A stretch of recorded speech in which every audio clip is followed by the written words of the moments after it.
오늘은 척추분과 시간입니다. 대전성모병원의 김영률 교수님께서 서비컬 스파인 프랙처에 대해서 오늘 그 강의 준비를 해주셨고, 우리 전공의 선생님들 가끔 응급실에서도 보고 할 것 같은데, 오늘 많은 도움이 되실 것 같습니다.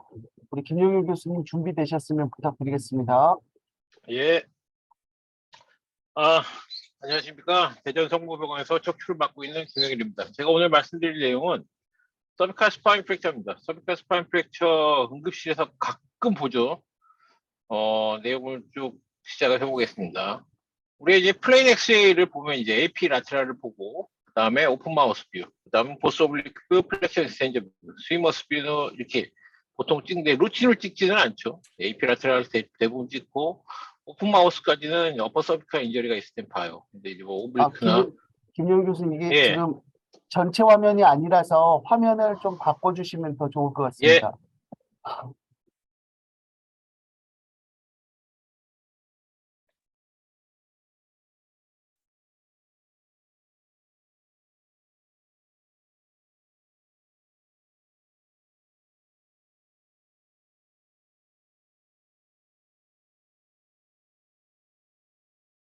예,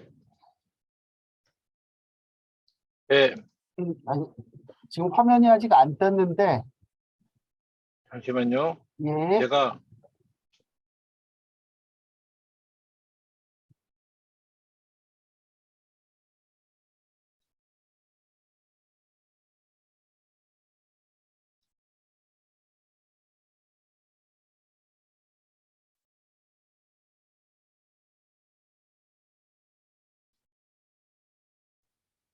거기서 한번 슬라이드 쇼로, 예, 됐습니다. 예, 네, 감사합니다. 예. 보통 우리가 이제 볼 때 AP상에서는 파세 조인트랑 페디클, 그리고 스피너스 프로세스의 얼라이먼트를 다 봐야 돼요. AP에서. 그리고 제일 중요한 게 이제 레트럴이죠. 레트럴에서 보면 C4를 기준으로 해서 앞에 트라키아 섀도우가 있어요. 그 앞쪽에 이제 공간이 있을 때 보통 C4까지는 한 5에서 7mm 정도. 여기보다 더 늘어나게 되면 이 안에 헤마토이 찼다고 보는 게 맞아요. 그리고 아래쪽은 조금 더 여유가 있어요. 그래서 여기서 한 15에서 20mm까지 여유가 있다고 보시면 되고, 여기서도 이제 anterior 스피너스, posterior body line, 스피너스 라인 이것들을 다 관찰을 해야 됩니다. 오픈 마우스 뷰에서는 우리가 댄스를 중심으로 양쪽에 애틀라스의 얼라이먼트를 보고 있어요. 보통 서비컬 스파인 컨디션에서 메커니즘은 엑시알 로드 바로 위에서 찍어 내리는 것과 플렉션, 그리고 익스텐전, 그리고 로테이션 플렉션, 로테이션 하이퍼 익스텐전, 그다음 라테럴 플렉션 이렇게 있어요. 보통 이제 우리가 많이 보는 게 이제 엑시알 로드나 플렉션, 익스텐전들을 대부분 많이 보게 되겠죠. 이제 우리는 서비컬 스파인에서는 보통 C1, 2가 모양이 다르기 때문에 어퍼 서비컬 스파인 인저리랑 로어 서비컬 스파인 인저리를 나눠서 봅니다.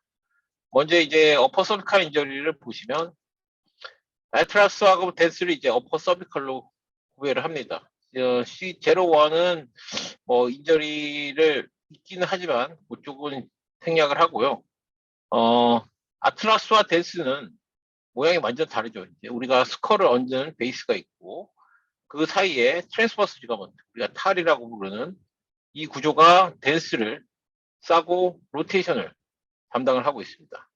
이런 구조로 되어 있기 때문에 보통은 이제 어퍼 서비컬 스파인 프랙처를 구별할 수 있는 피지컬이 없는 경우들이 있어요. 대부분 페인이나 헤드 트라우마를 먼저 체크를 해야 되고, 이때는 이제 목이 아프다고 하면 목을 돌리거나 하면 조금 위험합니다.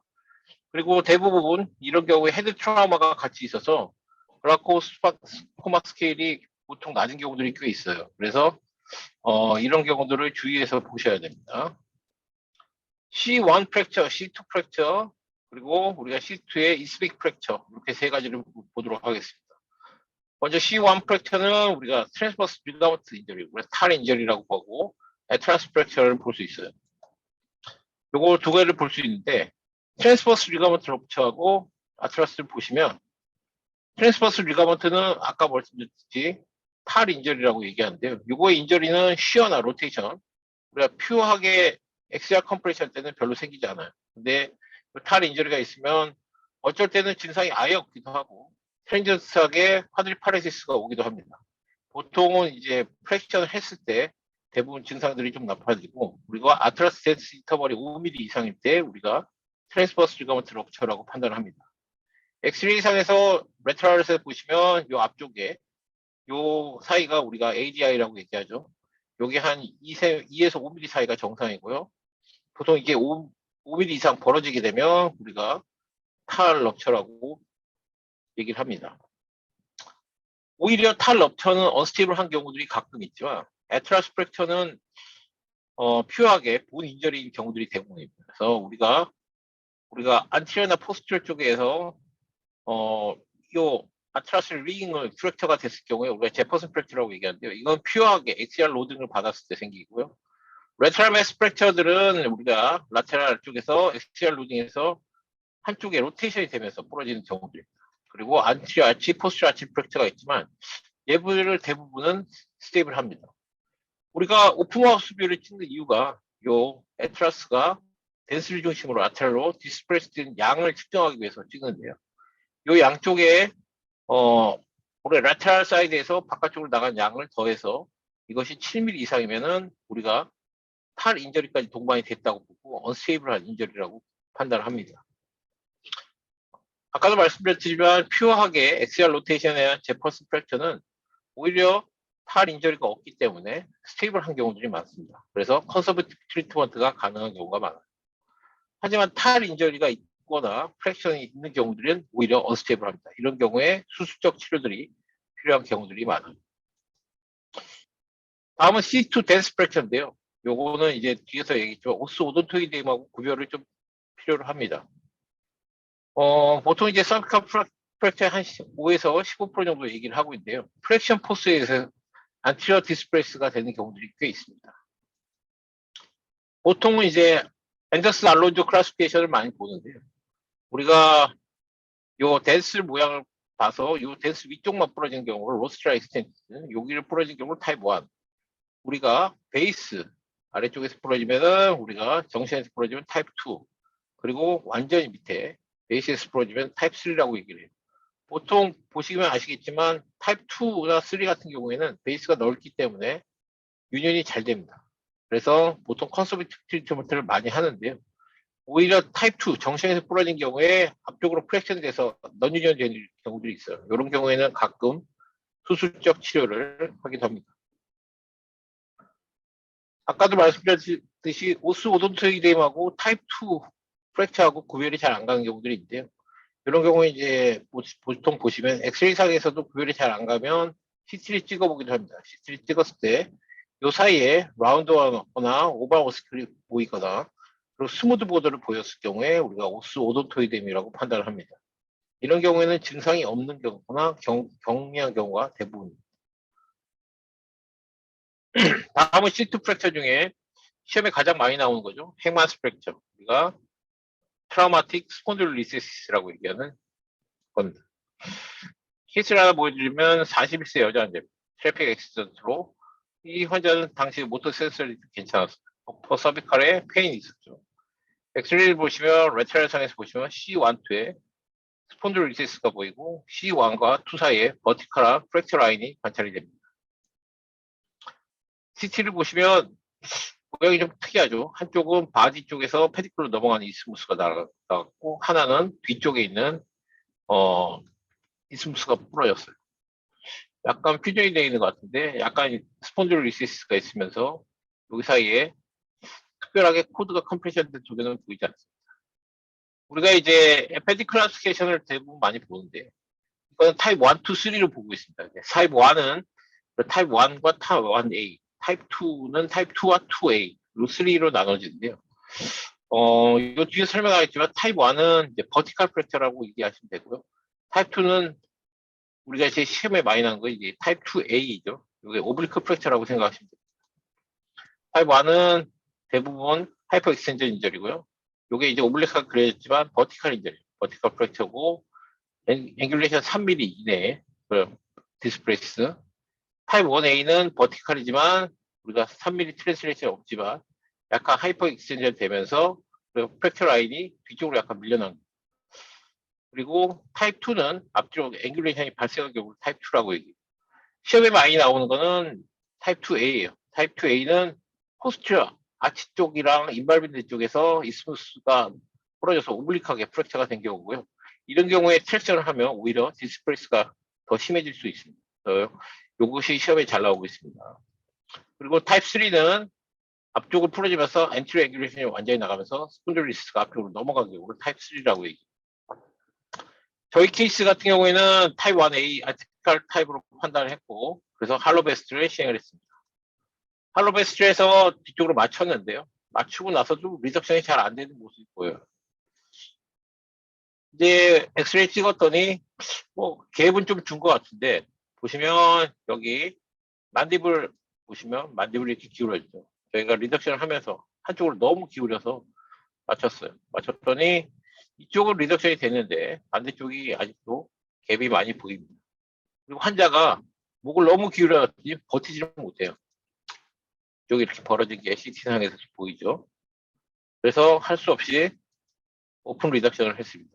오픈 리덕션은 방법은 수월합니다. 아래쪽에 뼈를 연결하는데요. 보통 이제 이 레벨만 수술하지 않고 위쪽이나 아래쪽으로 연결을 해주는데 보통은 이제 레그 스크류 이펙트로 넣고 본을 당겨서 제자리를 맞추는 방법을 씁니다. 보시면 이렇게 당겨진 게 보이시죠? 레그 스크류 이펙트로 보통 헤프 슬레드를 많이 사용을 합니다. 다음은 이제 로서비칼 인절. 요거는 이제 뭐 대부분 간단합니다. 우리가 예전에 쓰던 스파인 인스테빌리티의 개념은 이 엘리멘트들을 다 더해서 이것이 5점 이상이면 언스테이블하다 얘기를 해서 여기서 나온 개념이 3.5mm 트랜슬레이션, 앵귤레이션 11도 요것이 들어가 있었어요. 이런 개념들을 요즘은 많이 쓰지는 않습니다. 아까 말씀드렸지만 3.5mm의 엔티리어 포스트에 있는 디스플레이스와 앵귤레이션 이 두 가지를 많이 11도 이상 이걸 많이 봤는데 최근에 이제 알렌 클래시피케이션을 많이 쓰고 있어요. 6가지 메이저 타입이 있고요. 보통 폴스, 애티튜드하고 벡터가 나와 있습니다. 이렇게 컴프레시브 플렉션, 컴프레시브 익스텐션, 디스트릭스 플렉션, 디스트릭스 익스텐션, 버티컬 컴프레션, 레테럴 컴프레션 이렇게 있는데 이거 다 할 필요 없어요. 시험에 나오는 거 딱 정해져 있습니다. 인서스 많은 거, 컴프레시브 플렉션, 디스트릭트 플렉션 여기 거의 대부분의 80, 90%가 시험에 여기서 많이 나와요. 서비컬 스파인 프랙처가 시험에 많이 나옵니다. 왜냐하면 아규가 별로 없거든요. 이렇게 보시면 디스트랙션 컴프레션을 나눠서 아까 애티튜드를 먼저 보시고 그 다음에 플렉션 익스텐전 포스를 더하시면 돼요. 그래서 우리가 컴프레시브 플렉션은 스테이지 5개 다 아실 필요 없고요. 엑시얼 컴프레션 그 다음에 디스트랙션 익스텐전 그 다음에 익스텐시브 컴프레션 디스트랙션 플렉션 이렇게 보시면 됩니다. 아까 말씀드린 디스트랙션 플렉션에 대해서 제일 많이 나오니까 이걸 제일 중점적으로 보여주시면 돼요. 44세 여자 환자 T 이후에 C6 더마토의 페인입니다. 엑스레이 보시면 괜찮은 것 같지만 여기 보시면 스피너스 라인이 틀어져 있죠. 레터럴에서 보시면 5, 6번이 앞으로 빠져 있습니다. 이것이 우리가 리버스 번 사인이라고 얘기하는데 엑스레이에서 보시면 이 햄버거 번이라고 얘기하죠. 여기 이제 뒤쪽으로 빠져나가요. 한쪽은 괜찮고 이것이 이제 유니라테럴 바세 디스로케이션이에요. 이것을 뭐라 그래요? 우리가 디스트리스 플렉션의 타입 2 인절이라고 얘기를 합니다. MRI 보시면 여기서 걸려 있고요. 그래서 오픈 리덕션을 시행을 했습니다. 디스트리스 플렉션 보시면 타입 1은 뒤쪽 포스트 인저리만, 리가먼트 인저리만 있는데요. 두 번째가 우리가 유니라테럴 파셋 디스로케이션 그리고 타입 3가 바이라테럴 파셋 디스로케이션 그리고 타입 4가 플로팅 버테브로가 된 경우 보통 바이라테럴 파셋 디스로케이션 되면 디스크 허니에이션이 많이 동반된다고 얘기를 하고요. 팔라라이시스가 많기 때문에 MRI 체크해서 리덕션 전에 디스크 존재 의무를 꼭 확인하라고 얘기하고 있습니다. 다음은 이제 컴프레시브 프랙처를 한번 볼 텐데요. 넥 페인과 쿼드리프레지 스테이트로 되어냈습니다. 자 보시면 여기 아래쪽에 잘 안 보이죠? 확대를 해서 보면 여기 아래쪽에 프랙처가 보이는 것 같기도 하고 이 사람이 클라비클 수술해서 잘 안 보입니다. D3 보시면 D7의 바디가 컴프레션 되면서 안티리 앵귤레이션 된 것을 볼 수 있습니다. 버터바 바디가 완전히 깨져서 뒤쪽으로 듀플리케이션 되어 있는 걸 볼 수 있고요. 이것이 컴프레시브 프랙션입니다. 컴프레시브 프랙션은 아래쪽 로어 엔드 플레이트가 얼마큼 떨어지냐에 따라서 타입을 나눕니다. 보통 아래쪽 위크가 떨어지기 시작하면 타입 3라고 얘기를 하고 있고요. 타입 4까지는 스테이블 하다가 타입 5가 되면 완전히 디스로케이션이 되면서 뒤쪽에 파셋 조인트가 걸리게 돼 있습니다. 그래서 이 블런팅 양을 보고 우리가 판단을 하고 있습니다. 이거 같은 경우에는 타입 5였고요. 보통 타입 4나 5 같은 경우에는 리덕션과 안티로 포스트로 픽세이션을 합니다. 이제 저희가 안티로에서 픽세이션을 하고 도중에 연락이 왔어요. 환자가 에올틱 다이섹션이 됐다. 이것이 이제 프랙처랑 연관이 돼 있는 것 같습니다. T1까지 들어가기 때문에 T3를 봤더니 수술방에서 봤더니 여기 바로 보시면 T2죠. T2 바로 옆에 에올틱 다이섹션이 보이고 있습니다. 잽싸게 수술 마치고 환자를 흉부외과로 보냈죠. 보내고 한 2주 있다가 다시 트랜스퍼를 받았어요. 받았더니 이게 이렇게 틀어져 있어요. 메쉬가. 코펙토미한 메쉬가. 그래서 와 이거 큰일 났다 생각하고 다시 CT를 찍었더니 T1, 여기가 항상 문제인데요. T1에서 메쉬 케이지를 넣었던 데가 안티리 쪽으로 빠져 있었어요. 그래서 다행히 코드 쪽에 별 문제는 없어서 다시 앞으로 들어가서 리덕션에서 더 긴 스크루를 고정을 하고 360도 고정을 해서 포스트로에서 다시 인스트루멘테이션을 시행했습니다.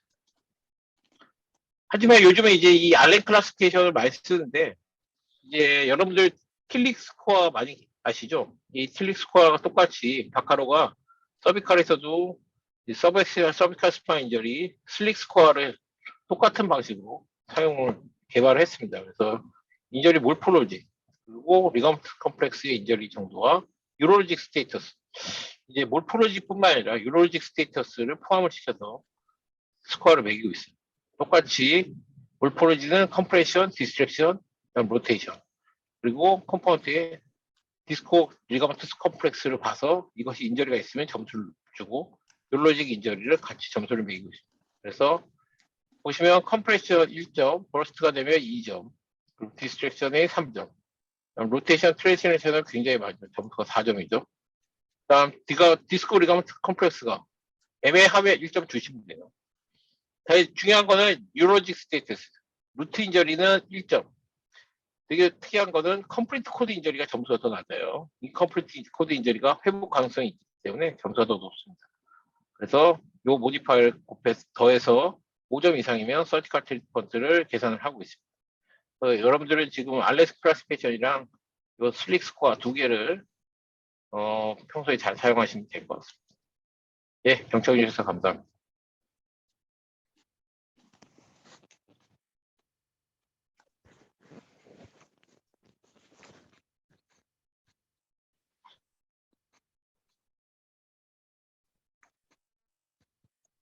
네. 아주 뭐 다양한 증례들을 통해서 자칫 좀 지루할 수도 있는 그 서비컬 스파인 프랙처에 대해서 아주 잘 강의해 주신 것 같습니다. 김영일 교수님께 다시 한번 감사드리고요. 아직 지금 채팅창에는 질문이 없는데 우리 전공의 선생님들 그 평소에 좀 환자 보거나 응급실 볼 때 궁금했던 거나 그 공부하다가 조금 궁금하신 사항들이 있으면 오늘 이 시간을 이용을 해가지고 김영일 교수님께 많은 질문해 주시기 바랍니다. 지금 박형렬 교수님, 유지연 교수님, 그다음에 김상일 교수님, 그리고 부천성모의 안중현 교수님 이렇게 지금 나와 계시는 것 같은데 혹시 우리 스파인 하시는 교수님들 오늘 강의 들으시면서 우리 전공 선생님들이나 김영일 교수님께 혹시 뭐 하실 말씀 있으면 좀 부탁 좀 드리겠습니다. 유지연 선생님.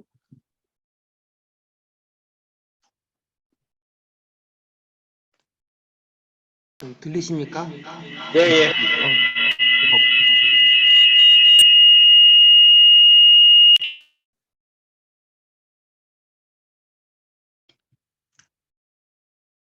들리십니까?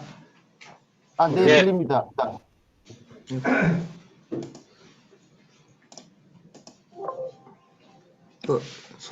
그림 들리십니까? 예. 예, 잘 들립니다. 서비컬 스파인 프랙처가 되게 방대한 분야인데 잘 정리해서 강해 주셔서 감사합니다. 제가 예전에 댄스 프랙처를 할로베스트를 3개월을 한 적이 있는데요. 예. 3개월 하고도 시온트가 아스라티스 와가지고 환자가 되게 컴플레인을 많이 했거든요. 근데 할로베스트라는 게 제가 뭐 경험 별로 없지만 되게 환자가 따라오기가 되게 힘들고 그게 3개월을 한 다음에 뺀 다음에 문제 생기면 환자가 되게 힘들어하는 걸 본 적이 있는데 교수님께서는 그 할로베스트 할 경우에 3개월을 무조건 끌고 가시는지 아니면 그냥 한 달, 두 달 봐가지고 혹시 중간에 안 될 것 같다 그러면 수술 결정하시는지 여쭤보고 싶습니다. 굉장히 뭐 현실적으로 좋은 질문이에요. 옛날 환자들은 사실 할로베스트를 잘 따라왔어요. 환자를 잘 설득을 하고, 그리고 할로베스트가 계속 일주일마다 계속 조여줘야 되잖아요. 또 그게 굉장히 귀찮고. 근데 요즘 이제 서지컬 트리트먼트가 워낙 간편하고 C12 같은 경우에는 안 치료해서 그냥 스크루로 고정해도 되니까 저도 한 달 정도 하다가 환자가 못 따라오면 서지컬 플랜으로 바꾸는 경우들이 대부분입니다. 네, 감사합니다. 제가 질문 하나 드리겠습니다. 예, 저희 이제 뭐 예를 들어서 수술하는 환자 중에서 류마티스 관절염 환자들이 가끔 있지 않습니까? 보니까 C12, 예. 예, C12 아틀란트 엑셀 서브룩세이션이 있는지를 보고 우리 전공의 선생님들이 보니까 류마티스 내과에 컨설트를 내더라고요. 근데 보니까 왜 류마티스에다 내냐 물어보니까 이게 이제 마취과에서 그거를 뭐 류마티스에 답을 원한다 뭐 해가지고 뭐 그렇게 하고 있는 것 같은데 사실 우리가 이제 류마티스 내과에 그거를 컨설트를 낼 것이 아니고 우리가 보는 것이 훨씬 더 정확하지 않을까 저는 그렇게 이제 생각을 하고 있고 제가 여쭤보고 싶은 거는 실제로 이제 마취를 하다가 이 C1 서브룩세이션이 좀 있는 환자들이 어떤 인조리를 받을 수 있는 그 찬스가 뭐 많이 높은 건가요? 그 마취과에서는 굉장히 그거 좀 민감하게 생각을 하는 것 같은데 어떤 실제로 그렇게 위험도가 높은지. 예, 좋은 질문 감사합니다. 저도 서비컬 스파인 프랙처 마취할 때는 처음부터 들어가서 같이 봅니다. 왜냐하면 C1, 2는 정말 위험하거든요. 예, 거기서 만약에 C1, 2에서 문제가 생기는 게 익스텐전이 된다. 그럼 메듈라 오블롱가타까지 올라가잖아요. 인저리가. 그럼 환자가 레스피레이션 어레스트가 올 수 있기 때문에 C1, 2가 부러졌는데 모터가 제일 괜찮다. 정말. 그럼 정말 들어가서 저는 보통 네이잘 파이브로스코프로 보고 인투베이션 해달라고 얘기를 하고요. 마취과에서도 걱정하는 부분은 딱 그 부분입니다. 그래서 환자가 플렉션이 되지 않고 그대로 돌아갈 수 있게 넘어가야 되고, 그 다음 C1, 2가 부러졌을 때 우리가 이제 엔티리어는 별로 상관이 없는데요. 포스트리어에서 우리가 돌리다가 마비가 되는 경우들도 있어요. 그래서 머리를 한 사람이 붙잡고 한 사람이 몸통을 붙잡고 같이 같은 방향으로 똑같이 돌아서 플렉션이나 익스텐전이 안 되게 돌린 다음에 시압으로 한번 확인하고 그 다음에 이제 수술을 진행하는 게 맞습니다. 보통 이제 트라우마 같은 경우에는 우리가 이제 SSEP나 이런 거 걸 수 없는 경우들이 대부분이거든요. 우리나라 현실 상황에서는. 그래서 저희가 그렇게 조심해서 하는 수밖에 없기 때문에 사실 제일 좋은 방법은 이제 MEP를 걸어놓고 지금 이제 MEP가 많은 병원에 들어가 있으니까 MEP를 걸어놓고 그 양을 측정한 다음에 수술을 진행하시면 내가 포지션에서 문제가 생긴 거는 어느 정도 극복을 할 수 있습니다. 네, 감사합니다. 혹시 그 박형렬 교수님이나 김상일 교수님 들어와 계시면은 조금 그 화면 공개를 좀 해주시고 우리 부천성모병원의 안중현 교수님 혹시 네네 저 뭐 코멘트 해주실 내용이나 있으시면은 좀 부탁 좀 드리겠습니다. 네, 박형렬입니다.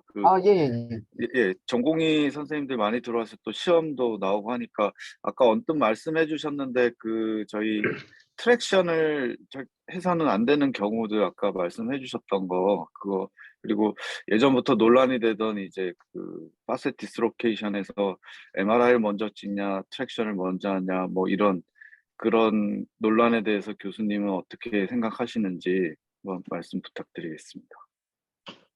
예. 그러니까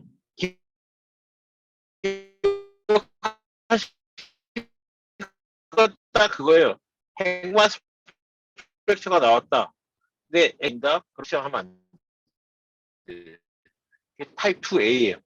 나머지는 거의 다 컴프레션이고, 그러니까 걔만 디스트릭션을 하면 안 되는 거고, 그렇게만 구분하시는 부분에 이 스포드리스의 프레셔는 버테브럴 바디 바로 뒤쪽에서 이스무스가 부러지면서 문제가 되는 거예요. MRI와 이것도 굉장히 어려운 문제예요. 어려운.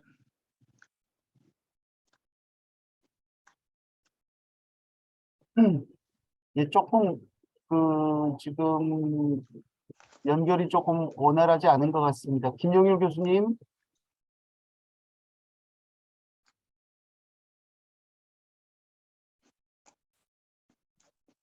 김영일 교수님 연결이 조금 원활하지 않은 것 같아서. 아, 죄송합니다. 제가 아, 예, 예. 튕겨나가. 예, 제가 그 오블리크 프랙처는 얘기 들으셨죠? 그러니까 이스믹 스폰딜리시스에서 제일 중요한 건 프랙처 라인이 포스티어 라미나 쪽으로 치우쳐서 오블리크하게 부러져 있으면 무조건 트랙션 하지 마라. 그거 하나만 외우시면 돼요. 그게 타입 2A다. 나머지는 트랙션 해도 젠틀 트랙션 하면 된다. 이렇게 이해하시면 됩니다. 그리고 아까 얘기해 주신 MRI는 굉장히 중요한 문제예요. 보통 MRI가 마비가 있을 때 MRI를 내서 현실적으로 불가능한 경우들이 많잖아요. 그런 경우에는 CT에서 디스크 모양을 보고 그냥 바로 수술 들어가는 게 맞고요. 보통 마비가 없다. 그런데 내가 마비를 만들 수 있기 때문에 그때는 트랙션 했을 때 마비가 오는 경우가 있거든요. 그럴 때 MRI를 찍어서 확인을 한 다음 들어가는 게 맞습니다. 저는 그렇게 활용을 하고 있습니다. 네, 알겠습니다. 혹시 다른 교수님들, 뭐 김상일 교수님, 안중현 교수님 혹시 뭐 코멘트 해주실 내용 있으면 부탁 좀 드리겠습니다.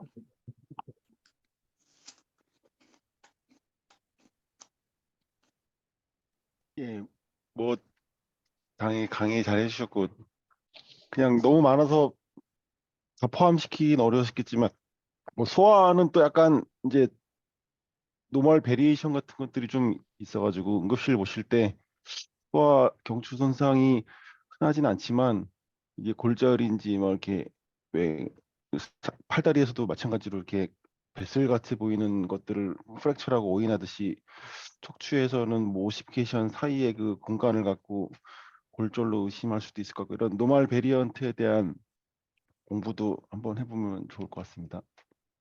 이상입니다. 네, 감사합니다. 혹시 지금 전공의 스님들 질문이 아직 올라온 게 없는데 뭐 따로 없으신가요? 부천성모병원 지금 뭐 질문을 하고 있는 건가요? 어떻습니까?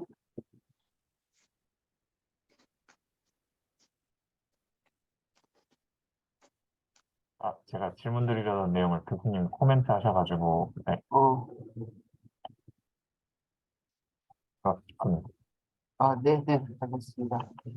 네, 저기 이른 아침부터 다들 수고 많으셨습니다. 사실 우리가 이제 서비컬 스파인 프랙처 하면은 이게 잘 치료를 해야지 그렇지 않으면은 굉장히 큰 시퀄레가 남기 때문에 사실 그 잘 알고 잘 대처하는 것이 그 무엇보다도 좀 중요한 부분이 아닌가 싶고요.